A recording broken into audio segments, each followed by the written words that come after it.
Hello à tous, bienvenue dans ce quatrième épisode de KP Family. Aujourd'hui, on est avec Morgan qui est coach success manager chez KP et on est avec Rachid qui est notre head of sales et on va parler d'un sujet ô combien important qui est le perfectionnisme. On va voir si on peut y mettre fin, on va voir est-ce que le perfectionnisme nous sert quelque part ou est-ce qu'il nous dessert seulement. Bref, on a plein de questions qui vont être intéressantes. Comment vous allez? Très bien, très contente d'être là. Rachid, la Pareillement, forme? pareillement. 5 sur 5, tout va bien. J'ai hâte de parler de ce sujet qui fâche un peu pour beaucoup. On a, on a beaucoup de prospects qui sont dans cette démarche-là. Euh, et beaucoup de clients, encore plus d'ailleurs, je pense. Moi, à l'époque, il y a un truc que je répétais souvent, que j'avais piqué aux alchimistes avec leur langue des oiseaux, qui m'amuse beaucoup, et où je disais que imparfait, c'est souvent imparfait, alors que parfait, c'est souvent pas fait. Et je remarque, alors, il y a beaucoup de choses qui se cachent derrière le perfectionnisme, et je suis ni assez coach, ni assez psy pour en dire quoi que ce soit. Par contre, ce que j'observe souvent, c'est que ça peut nous servir autant que ça peut nous desservir. Et que c'est souvent aussi lié à une crainte envers soi, envers les autres, envers son domaine de compétence, syndrome de l'imposteur, problème de légitimité, des choses comme ça. Ce qui m'intéresse, c'est de savoir déjà, vous deux, est-ce que vous l'avez déjà expérimenté, comment ça s'est manifesté, et puis après on parlera des gens qu'on a en face de nous chez Calvin Publishing et qui le vivent peut-être. Qui se lance? Comme tu le sens, Allez j'avance. Morgane. Allez Morgane. Dans l'ordre, ce sera toujours Morgane et ensuite moi.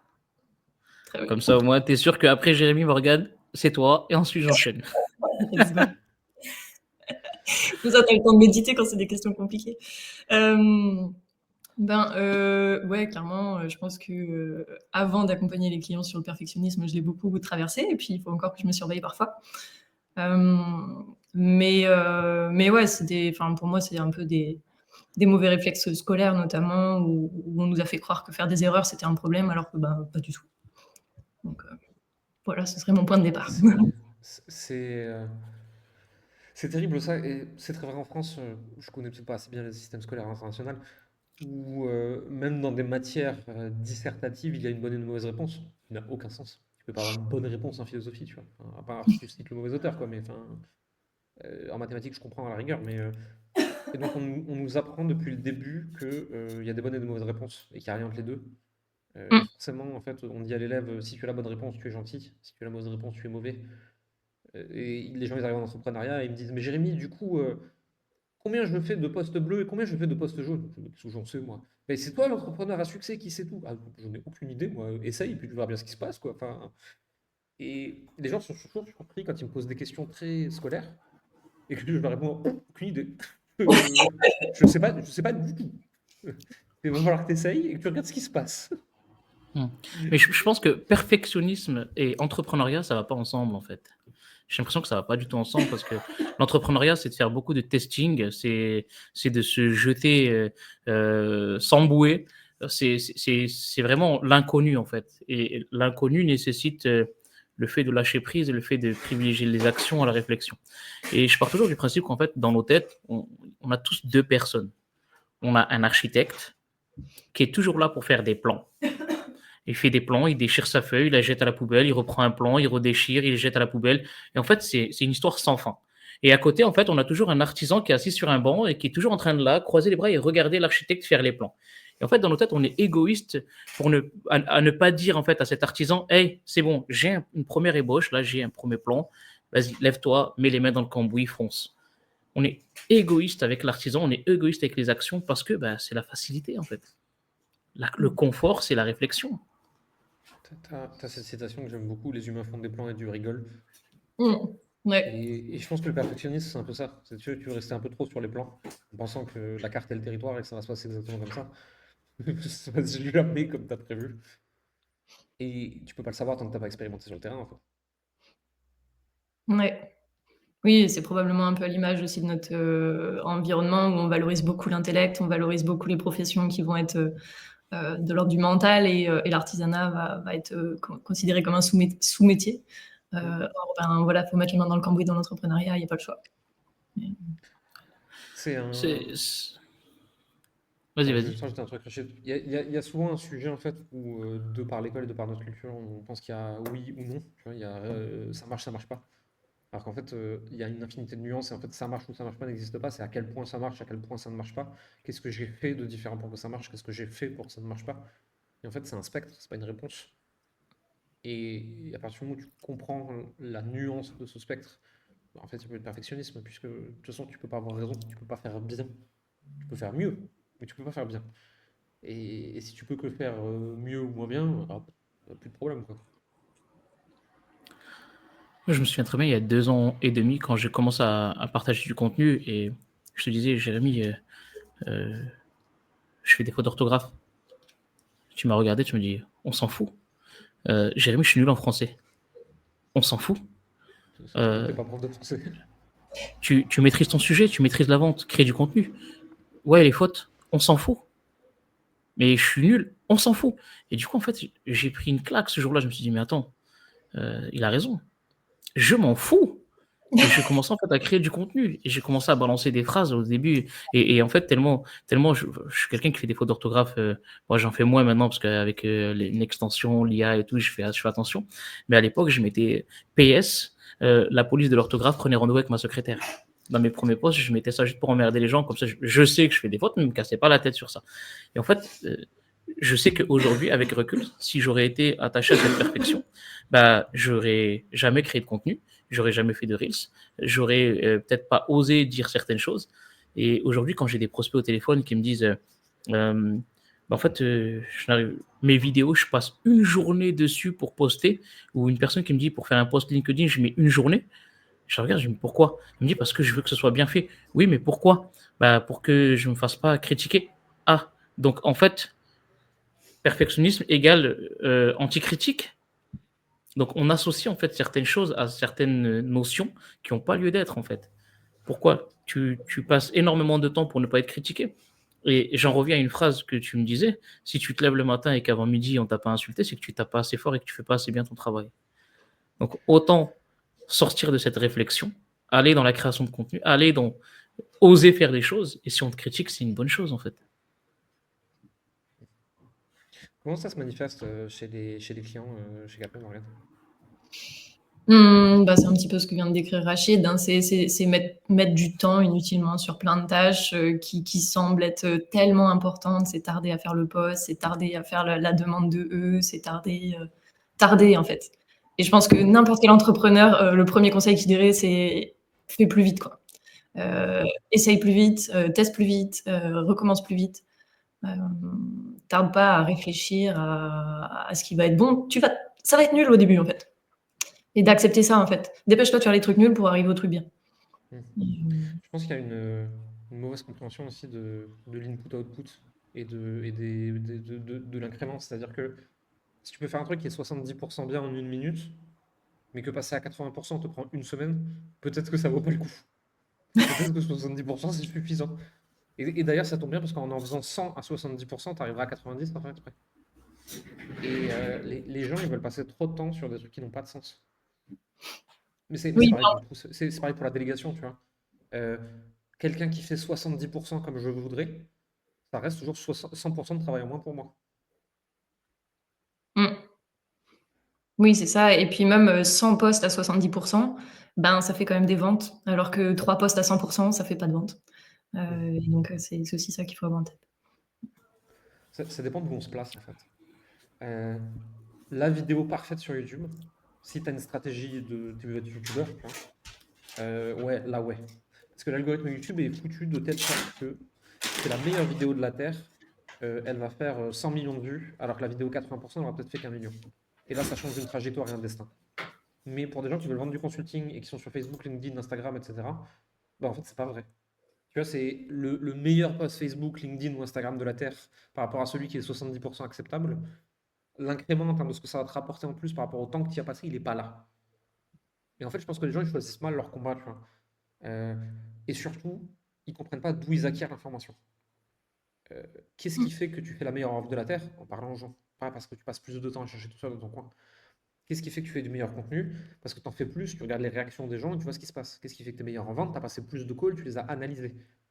Et en fait, il faudrait passer beaucoup plus de temps, et là, il faudrait être perfectionniste, à analyser ce que tu as fait, progresser et s'améliorer la fois d'après, plutôt que d'être perfectionniste sur le avant de commencer. Ce qui n'a pas de sens, puisqu'en fait, tu n'as pas les infos. Mm. Si on était perfectionniste pour apprendre à marcher, on serait tous encore à quatre pattes. C'est exactement ça. C'est exactement ça. Les gens mettent leur Oui, perfectionnisme au mauvais endroit. c'est dire en fait que les petits échecs, les petites galères, ce ne sont juste que des brouillons de la réussite en fait. T'as besoin d'avoir des brouillons, t'as besoin de te rater, t'as besoin de refaire, de te réitérer, de te rattraper pour avancer correctement. Je me souviens plus c'est qui a inventé, je connais pas encore une fois, je connais pas le mec qui a inventé l'ampoule. Et c'est 1000 échecs et à la 1001e, c'est la réussite. Bah, il aurait dû s'arrêter à la 10e. Je pense qu'aujourd'hui, on serait dans l'obscurité. L'histoire, c'est Edison. Ouais. Mais pareil, il n'y a pas longtemps, tu as Xavier Niel qui est passé dans Hot Ones, à bouffer des nuggets au piment là, avec Kian Kojandi. Et il dit cette phrase qui est merveilleuse, c'est, je suis le plus gros loser de France. Il fait parce qu'en fait, moi, mes échecs, déjà, j'en ai eu plus que vous, mais en plus de ça, j'en ai eu des plus gros. Hein.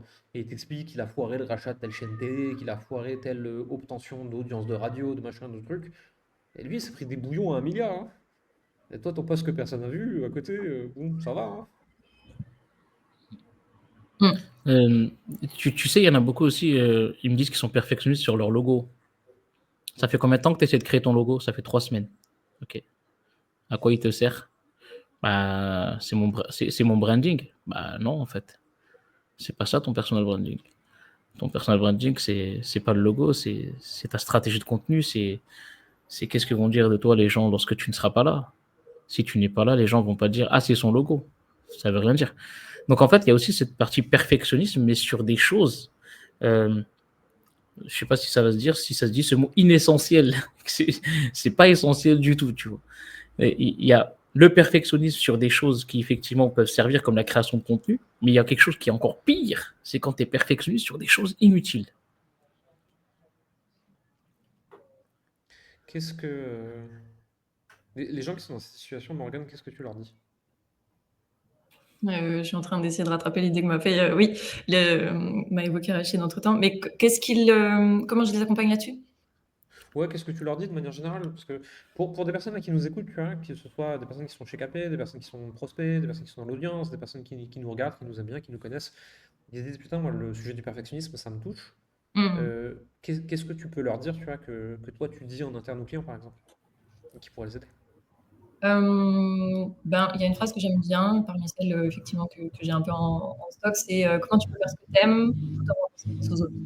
Parce que souvent, les personnes qu'on accompagne, elles se lancent, elles ont envie de faire ce qu'elles aiment, elles en ont marre du salariat, elles veulent faire quelque chose qui les anime, et cetera. OK, c'est cool. Comment tu peux faire ça en rendant service aux autres? Et si tu connectes à chaque fois tes actions en rendant service aux autres, passer du temps sur ton logo, ça rend pas service. Et donc tout de suite, ça fait du tri. Et donc je trouve que ça, c'est assez intéressant. Et puis après, effectivement, toujours connecté à... Ouais, ça revient un peu au même, mais ta cible, en fait. Tant que tu penses que à toi, que tu oublies, en fait, de lui parler, que tu oublies de t'intéresser à elle, que tu oublies de revenir sur les interactions que tu as eues avec elle, c'est qu'il y a un problème. Tu n'es pas au bon endroit. Et donc, de les ramener à cet endroit-là. Je dirais ça. J'aime trop ta réponse. Non, j'aime Tant- trop ta réponse. Est-ce que ça rend service aux autres? Ouais, mais c'est grave ça en fait. C'est comme tout. Quand tu te poses la question est-ce que ça rend service aux autres, ça veut dire que tu t'intéresses à ton audience C'est ça. et ça veut dire que t'es pas là pour toi, mais tu es là aussi pour eux. Alors bien sûr, il y a une part d'être là pour soi parce que faut pas se voiler la face. L'entrepreneuriat, c'est joindre l'utile à l'agréable, mais c'est surtout s'intéresser à ton audience, apprendre à la découvrir. J'aime beaucoup ce que dit Simon, qui est coach dans le programme. Ton audience, c'est comme un couple qui a 90 ans de communauté. Tu apprendras toujours à connaître ton audience constamment. Et là, Mm. Ouais, c'est infini. est-ce que ça rend service aux autres? Franchement, nickel la phrase. Ça fait beaucoup de ménage. Ouais. Ce que j'aime bien, moi, c'est merveilleux à quel point tout s'aligne toujours.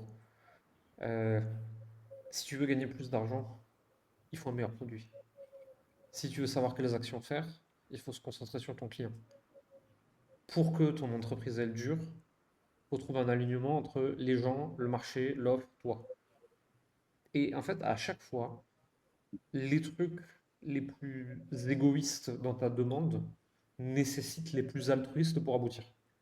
Exactement, tout à fait. Et, Et si tu stagnes, tu et- penses un peu trop à toi, pas de la bonne manière. ouais. Moi, on me pose souvent la question, tu vois, comment tu as trouvé la vision? Attendez, vous n'avez pas bien compris en fait. Moi, j'ai commencé parce qu'en fait, j'avais des compétences en marketing, je ne savais pas quoi en foutre, je voulais gagner de l'argent. Et en fait, sur le chemin, j'ai remarqué que je me sentais mieux et mon entreprise avait plus de chances de durer si je pensais aux autres plus qu'à moi. Et j'ai remarqué qu'en plus, la conséquence positive de penser aux autres, alors que je ne suis pas plus altruiste que n'importe qui, c'est que moi, je gagnais plus de pognon à la fin en essayant de les rendre heureux. Et donc, en fait, j'étais plus libre. Et donc, en fait, en leur donnant précisément ce qu'ils veulent, moi, j'avais précisément ce que je voulais. Et en fait, en rendant compte qu'en rendant service aux autres, tu te rends service à toi, la plupart du temps, hein, quand le marché il est à peu près à l'équilibre et que les choses se passent comme elles sont censées, je trouve que ça enlève vachement de poids, tu vois. Absolument. C'est la magie de la vie, c'est ça que j'aime bien. Non, mais c'est vrai. Mais si on revient au sujet principal, ça, on ne peut pas l'atteindre si on est perfectionniste. Bah, disons, Oui, il faut avoir conscience que être un perfectionniste en tant qu'entrepreneur, c'est s'entraîner et c'est pas penser, quoi. Et tu peux être perfectionniste en t'entraînant, mais il faut être perfectionniste au bon endroit, comme vous le disiez tout à l'heure, et pas dans la pensée. Excuse-moi, Jérémy, je t'ai coupé. non, t'inquiète pas, il n'y a pas de souci. Globalement, le perfectionnisme, c'est être centré sur soi. Et en fait, être entrepreneur, c'est être centré sur les autres. Et attention, quand on dit ça, c'est pas je suis un être de lumière, hein. Encore une fois, retenez bien ce que je viens de dire juste avant pour ceux qui nous écouteront. Je suis centré sur les autres parce que ça sert mon intérêt. Le monde est bien fait en fait. Je ne peux pas penser à moi si je ne pense pas à eux et ainsi de suite. Mais du coup, le perfectionnisme, je ne pense qu'à moi et donc je n'obtiens aucun résultat. Donc si je lâche, que j'accepte l'imperfection, la critique, le bordel, la peur, etc., c'est-à-dire que je me centre sur les autres plus que sur moi. Et en général, c'est comme ça que j'obtiens des résultats. Ça tombe bien, c'est ce que je voulais. Et paf, ça fait des chocs à pic. Rachid, comment tu. Quand vous avez des gens au téléphone qui ont un problème de perfectionnisme, justement, comment tu leur réponds? Qu'est-ce que tu leur dis? Bah, généralement, j'en ai beaucoup. J'en ai vraiment beaucoup des personnes qui sont dans le perfectionnisme. Il y a deux types de perfectionnistes. Il y a ceux qui sont conscients de ça. Et il y a ceux qui ne sont pas conscients de ça. Ceux qui sont conscients, c'est ceux qui te disent en fait, ça me fait chier de passer une journée à créer un contenu. Voilà, je passe du temps sur énormément de choses inutiles, etc. Ils sont conscients. Donc, ceux-là, on va dire que c'est un peu simple de dégommer cette croyance-là, de leur montrer effectivement que tu dois t'intéresser aux autres et pas être focus sur toi et de passer à l'action, c'est mieux que la réflexion. Donc, ça, on arrive à le faire. Et le pire, c'est ceux qui ne sont pas conscients. Ceux qui ne sont pas conscients, en fait, qui sont perfectionnistes, autrement dit, ils passent énormément de temps sur des tâches inutiles, sans valeur ajoutée ou avec valeur ajoutée, mais qui sont bloqués là-dessus, et qu'en fait, ils ne le voient pas, et que pour eux, en fait, c'est normal de passer une semaine pour créer un contenu. Ils ne sont pas conscients, pour eux, c'est normal. Là, c'est un peu plus galère. Parce que j'ai envie de bien faire, parce que c'est important pour moi de bien faire, pour que les autres remarquent mon travail. Excuse-moi, moi je préfère qu'il y ait une personne qui me remarque par jour plutôt qu'une personne par semaine. Donc je ne vais pas créer un contenu par semaine, mais je vais en faire plutôt un par jour. Et ça, c'est des croyances qui sont enracinées quand même chez eux.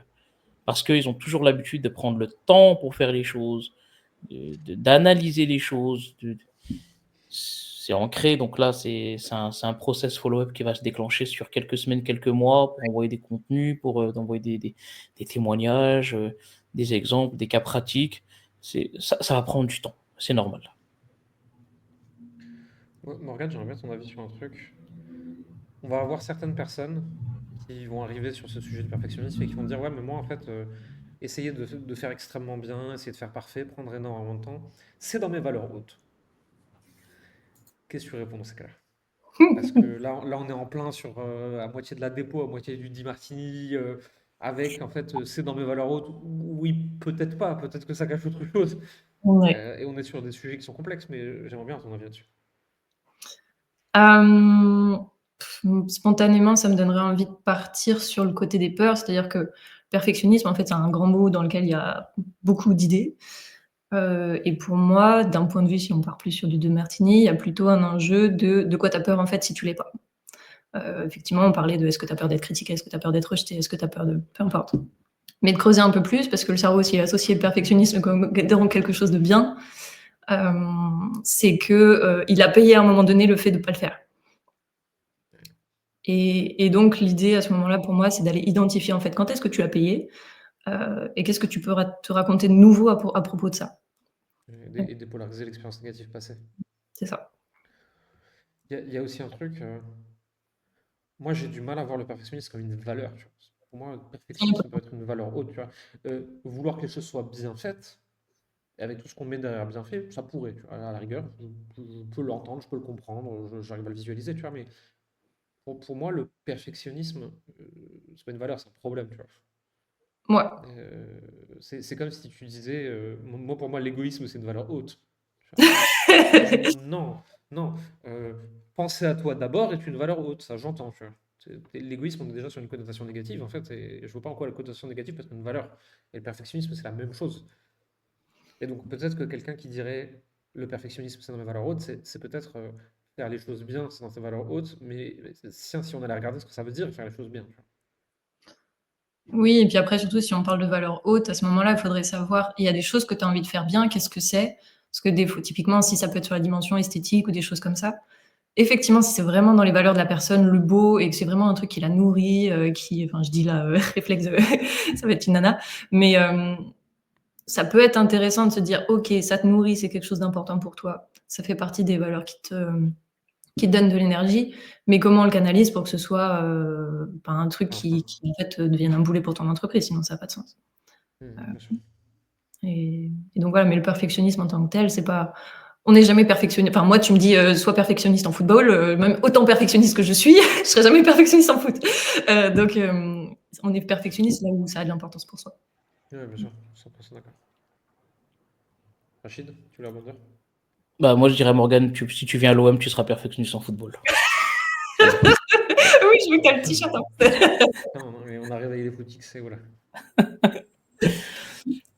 Non, mais en fait, j'en reviens à ce que je disais au début. Hein. Moi, pour moi, le perfectionnisme et l'entrepreneuriat, c'est quelque chose qui ont du mal à matcher ensemble.